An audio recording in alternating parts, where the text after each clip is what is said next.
The following episode is available as a video podcast on Spotify or YouTube. We should put out like these weird little snippets of like the insane conversations we have like before we record. We do have to make like a compilation of all the crazy shit that we say before shows though. So record then.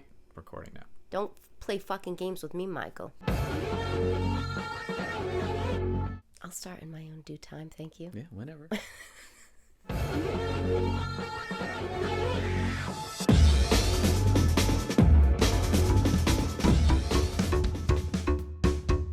Hey, good morning, and welcome to a novel episode of Murder Amongst Friends. This is not going to be your typical podcast today.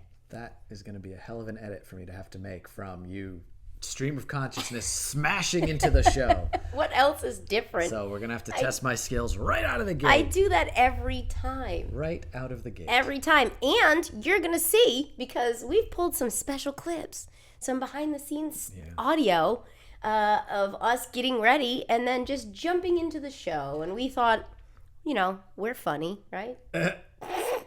We're funny-ish. Sure, yeah. We're kind of funny sometimes. So we thought maybe since it's our 50th episode, Michael, 50th episode.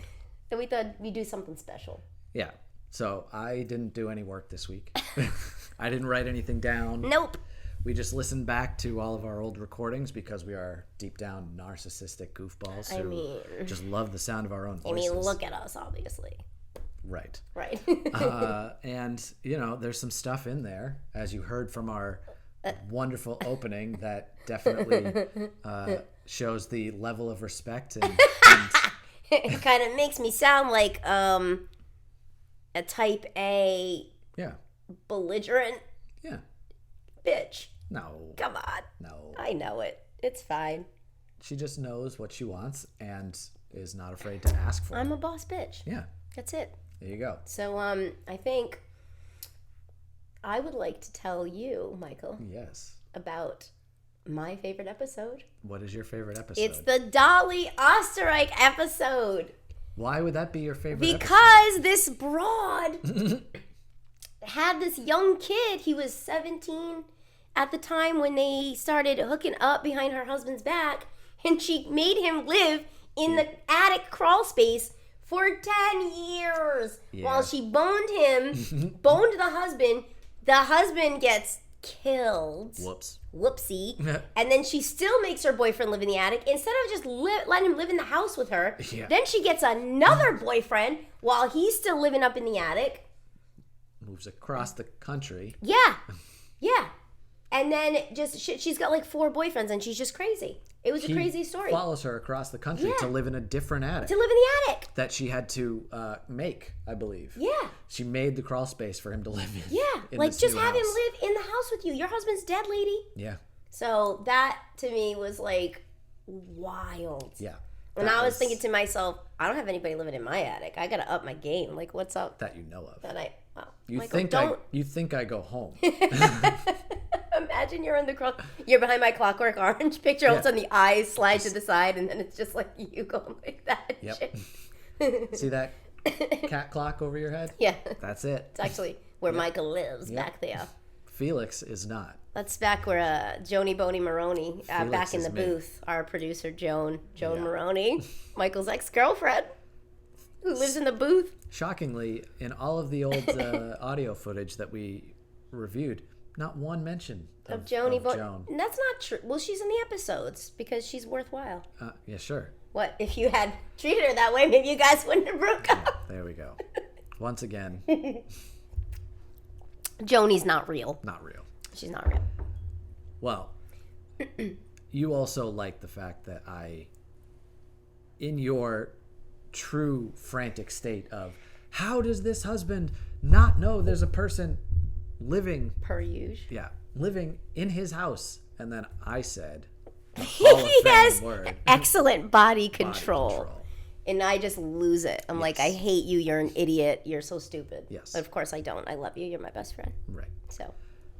Well, there was a time when, before we actually started recording, I think it may have even been before you knew we were recording. Yeah. You wanted to take that friendship to a bit of a different level.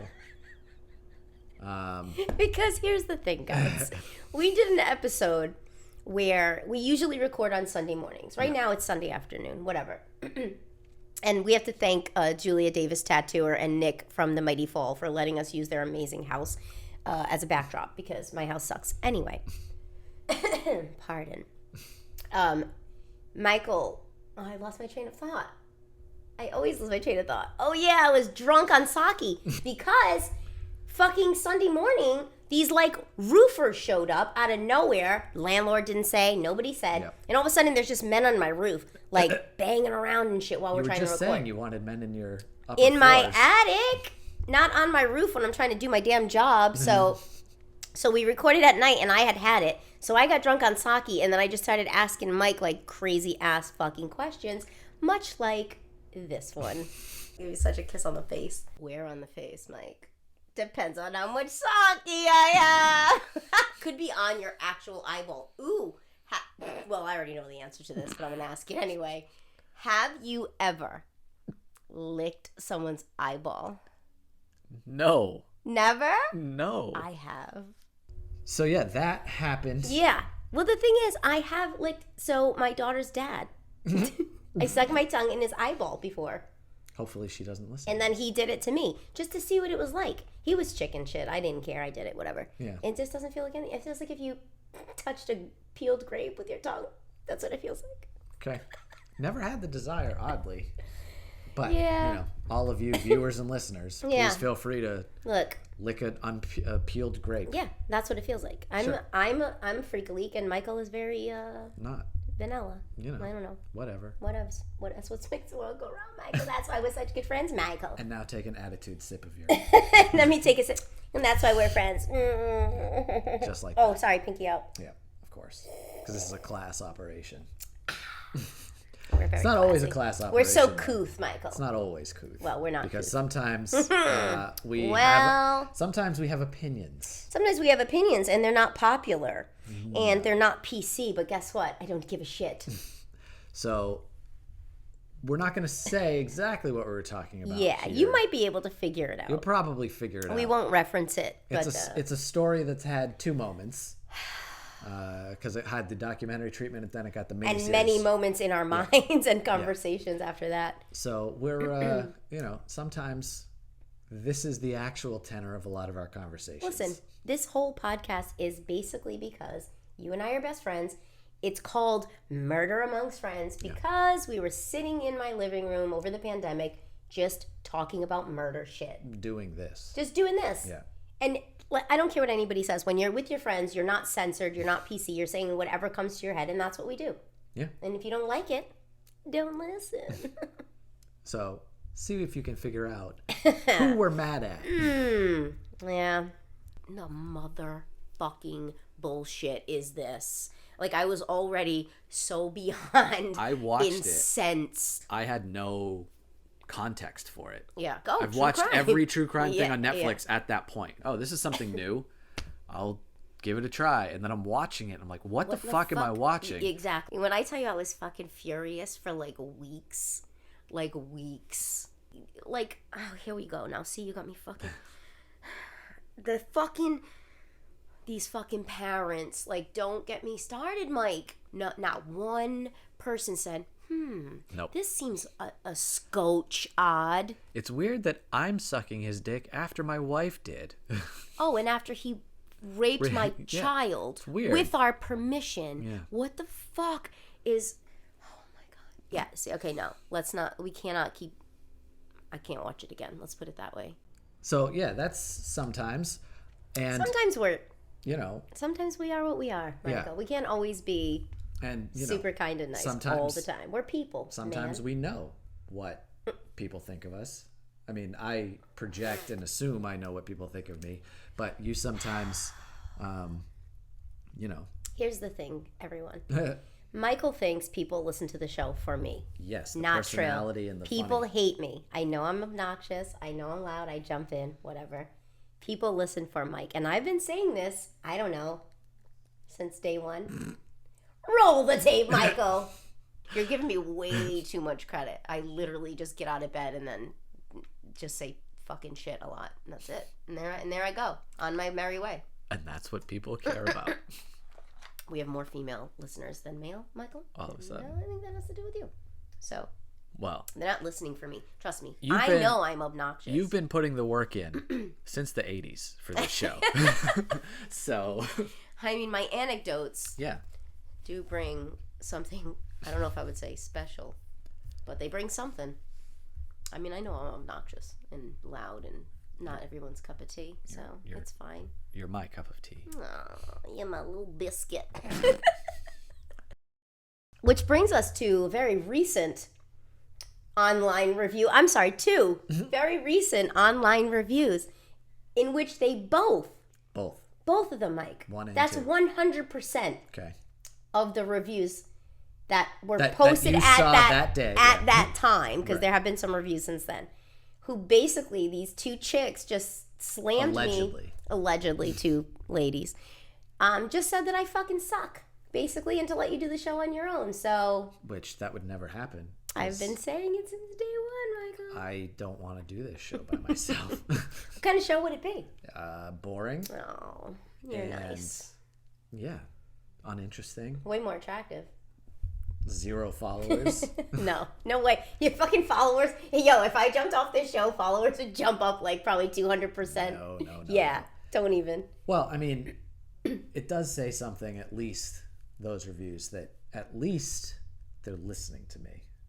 Not always the case. Oh. Oh my God. What are you getting at? I mean, this may have been a conversation that happened before we started recording. Okay. Are you trying to act like I disregard you? I don't listen and I don't pay attention to what you do and say? I'm just saying that you try to classify not hearing things as what happened a lot of the time. Okay, well. Roll the tape. All right. Did we turn the heat off?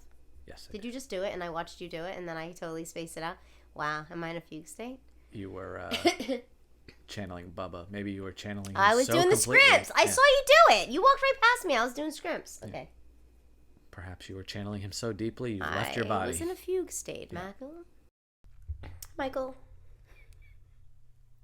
Can you hear what I'm saying, Mike? Do you hear me? I hear you. I don't know if you always hear me. You do it every time I take a sip. Well, now there's video documented proof. Yes, every time. Every time. My favorite episodes. Yeah. It's for selfish reasons. Were the Larry Ray episodes. Those are my favorite researching ones. Yeah. It was the first time I felt comfortable that I knew what I was talking about, and having the 2-parter, because I had done all the research beforehand, so I was able to, when you had questions, say like, hey, this is... I felt like a real podcast host for this. Oh my God. I still don't feel like a real podcast host. Well, we all know I suck at it, so it's like whatever. Allegedly. I allegedly suck. Yeah. You know? I mean, Larry Ray, nay Greco, yes, is a disgusting individual. Yes. Hey, if you're ever on YouTube or whatever, Larry Ray / Greco, eat shit and die. Actually, eat shit and live. You little motherfucker. Camp. You motherfucker. Yeah. Sleepaway Camp 1984? 2. I think it was even later than that. No. Well, now we have to look it up. 1983, right in between. My little sweet spot there, Michael. Well, cut that. We don't need to talk about my little sweet spot. Anybody who records themselves doing that level of heinous shit is obviously just a real piece of shit. A born piece of garbage. You know. That's a merda. Yeah. Yet he had children. He had he had children that he was messing with and brainwashing and not being a good dad. It's not even like he was a good dad to his daughter and then he was like a shit to everyone else. But I'm saying, even this guy can have a relationship with certain people. Yeah. Should we really hold love and relationships in such high sanctity? I don't know, man. I don't know. If you're a long-time listener of the show, and by long time I mean we've been on the air for 1 year, Longer than most. you'll know Michael, perpetually single. Joanne, generally single. Have been single for 5, 6 years. Not my forte. Recently started dating someone, but that's a story for another day, Michael. But is being in love all it's cracked up to be? You tell me. Well, I think you're going to tell me. I'll tell Roll you. the tape. Whatever. Love. It's love, man. You know, they're in love. Let them fucking live their lives. Good for them, I guess. Fucking great. Fucking great for people in love, I guess. Cool. Cool. Cool for you guys. Fuck the rest of us. We're going to die alone. Well, we've been recording for 90 seconds, so we got all that. Cool. Well, speaking of stories for another day, when we were talking through this episode and that we were going to record, you said, don't let me forget to tell you a story that happened to me, because I so often rile you up and get you upset. Every single episode. It's kind of the thing. It's kind of the thing, which is what those girls didn't get. But it's Michael's job to rile me up. I hear tell that this is a story full of male disrespect for females, which really gets on my tits. Yeah. So back in the day, go with me on a journey, if you will, Michael. Picture it. Round and round. Picture it. West Warwick, 2013. The Wayback Machine. Well, the Wayback Machine. 10 years. I was a co-owner in a restaurant. Before I knew ye. Before you were born, Michael. Not quite. And I didn't get to reap the benefits of. Right. So I had 3 partners. They all had jobs. My job that I had was ending, so I was like, perfect, I'll collect, and then I'll start to just do some back work on the back end of this other business that we were thinking about opening. Anyway, I was at the location, and I was in the back in the kitchen, and we were just it was like me and like one of the cooks or something. And it was summertime, and the back doors were open, and these 2 guys came in. I was going to say gentlemen, but they weren't. Came in like street clothes, not even dressed nice or anything. And they were like, oh, you know, who's the owner? I need to talk to them. And I was like, yeah, you're looking at her or whatever. Right. And like, I'm kind of small and I'm a girl and whatever. And so people like underestimate me a lot, which is a fucking mistake. But anyway, they basically were saying in not so many words, like, oh, you're opening up a new business. And is this your and that. Dad here? No. Oh, forget it. I would have lost it.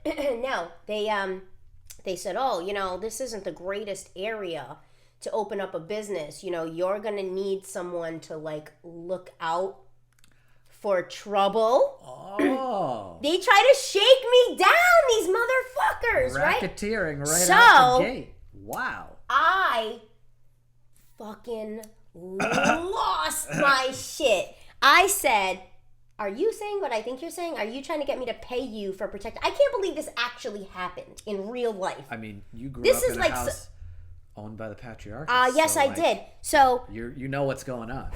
I was fucking pissed. I said, are you trying to fucking shake me down? And they were like, no, we're not saying that. And I said, no. So I pulled the biggest fucking ruse of all time. I said, yo, we're in Rhode Island. Do you know who I am? Do you know who I am? You're coming in here. Do you know whose fucking business this is? Oh, I started throwing it out, right? And they were like, oh, what do you mean? I said, no. Oh, you want money? I said to the cook, I said, Jesse, get my phone. Go get my phone. No.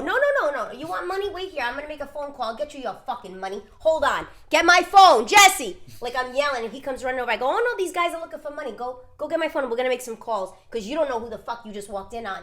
And they were like, no. I was like, no. You had big words. You want to come in here and throw your weight around, right? Because you came in here and saw a female, tiny female. You thought you were going to bully me? And they were like, I was like, get the fuck out of here. Don't ever fucking come back. I like lost my shit. Did they ever come back? Never. And as soon as they left, I shut the door and locked it. I was so scared. I was like trembling. I'm like, oh my God, I can't believe that just happened. Oh my God, I can't believe that happened. That is... It's crazy. Like, I was like, are you kidding me? I mean, They literally just walked in the back of the building. And tried to fucking shake me down. hell to the nah. I was not trying to hear it. Don't do crimes. I was not trying to hear it. And I think probably my old partner, Matt, who's been recently reunited with his cover band, Run for Covers. They play locally if you're in Rhode Island, and I think also Massachusetts. So check them out if you want to. Any place that pays protection money. Yeah. But I think he might remember that because I was fucking livid. But yo, I played that part like so well. And they were shitting their pants by the time they left. And I was like, thank God, because I was shitting their pants as soon as they walked in. I was shitting my pants. Yeah. It would be tough for me to shit their pants. Not impossible. It's not impossible. Not impossible. But that's a different platform. That's a different adult platform. It's not Spotify. Yeah, not Murder Amongst Friends, not available where that story is physically possible. Yeah. There was another thing, not impossible, but difficult. Yeah. Segueing into this next clip. Okay. Which? You didn't like that? I love all your segues. Into the next clip of... That's the segue for the next clip. It's nothing to do with anything. The fact that... Why do you make me die every time? That's the show, man. That's the show. Let me just take a sip of this chai tea. I don't know why I just banged that like it was a shot. Okay. Shit. Okay. Sorry. Great segue, Mike. We have a clip that we want to share with you all. Yeah. And we were confused as to how to exactly set it up. Bring it up. And in footage that's not included in this episode, yeah. She said, how are we going to do this? And I said, watch me. And then she told a story that included something that was difficult, not impossible. Yeah. And I turned that into the segue. Okay. Speaking of things that are difficult and not impossible. Here we go. Jokes are always funny when you have to explain them. Roll the clip. Can you hear me, Michael? Michael, yes. Can you hear me? Nope. Definitely no call for that. Michael, can you see me? I also don't like the implication of that. Of course, that implication being that I'm dead. And you're singing to me in heaven. Not that I'm your dad. Heaven doesn't exist, and if it did, you wouldn't be going there. That is true. My main man. Well, the only other implication is that I am indeed your dad, looking down on you, illegally studying the Torah. So those are the two choices. Well, I just keep playing with this and fucking shit up for Michael, who does all the behind-the-scenes editing and everything else. So, follow us on Instagram and YouTube. I don't know. I mean, we'll get there. I mean, we will. I want to do a little bit of a wrap-up first. Okay, fine. This is already going to be a lot of work, so I don't go too far. Yeah, we don't have to make a long episode. This is just like a funny little thing that we decided to do. Yeah. Because this is our friendship. This is us just ranking on each other and then being like, let's tell some stories, whatever. This is 50 episodes. I've said it on the show before. I was not thinking I was going to have the stick-to-itiveness to do 5, let alone 50. So here we are, 50 in. If you would 50 more to go, Michael. If you would like to email us and say that we're actually, not shouting into the void with these 50 episodes, you can email us at mafpodcastshow@gmail.com. Yeah. Follow us on Instagram at mafpodcast show. Okay. It's great that you know. I always forget. It's great that you know these things. I know. And you can follow the YouTube Murder Amongst Friends podcast. And, of course, subscribe on Spotify and Apple Podcasts for all of your shenanigans. Oh, friendly shenanigans, murder shit. Amongst us friends. And I'm, of course, wearing my Murder Amongst Friends Okay, I have mine too, but I'm sweaty. So yeah, so I have mine too. Team Zombie. Matching podcast sweatshirts. Team Zombie. Everybody email if you want to be on Team Zombie. Team Vampire if you're correct. But, So follow us on the socials. Email us if you would like. Email us. We love getting emails. Also, hi, Gavin. Yeah. Hi, Gavin. Hi, Gavin. And until next time, which will be a regular episode. We'll talk about some real murder type shit. Real murder type shit. Until then, Micah, I love you. You're my best friend. You're my best friend. I love you. Goodbye. Bye.